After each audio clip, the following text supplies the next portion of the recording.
In this video, we are going to see about what is journal.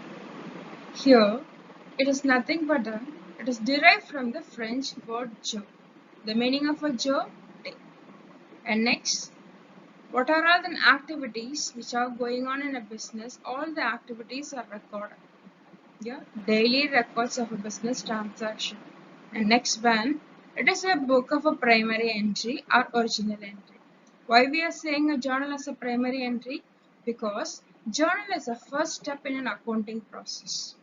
When we are converting a transaction into journal with the help of a journal only, we are preparing a ledger.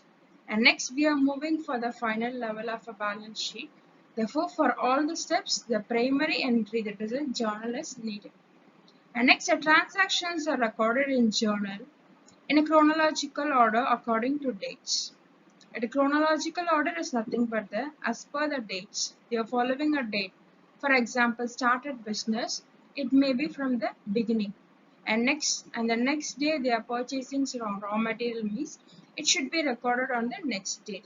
If you are making any sale means on which date we are making a sale, that should be recorded on the next date. Like that, it should be in chronological order. That is the meaning of a journal.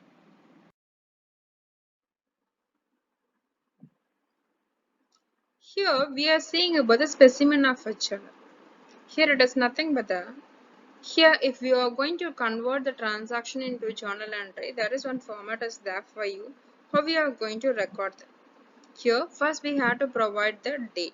Okay, in the date column we are going to write what is on which date we have made that particular transaction, and next in the next column we are providing a particulars where we are going to write the items. And next, ledger folio.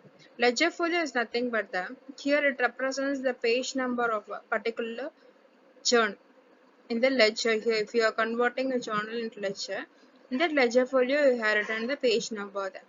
And next, the debit and credit. Whether the item is debited in the sense, we are going to write on the amount on the debit, and if the item is credited in the sense, we are going to write the amount on the credit side. In the previous slide, we see about the specimen of a journal. And now in this slide, we can see about what are all the things, what are all the contents you are having in the particular specimen. Here, we are having 5 columns. Out of 5 columns, the first one is a date column, second one is a particulars, third one LF, that is a ledger folio, fourth one debit, and fifth one credit.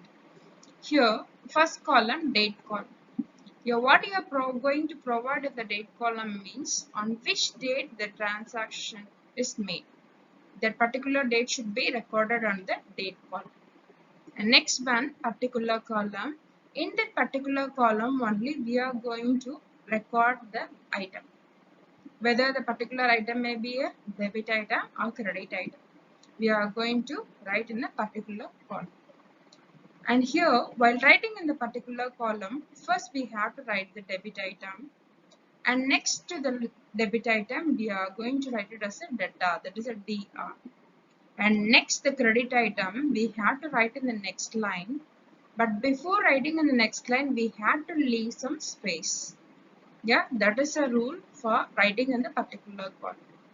And next one, ledger folio, that is a LF.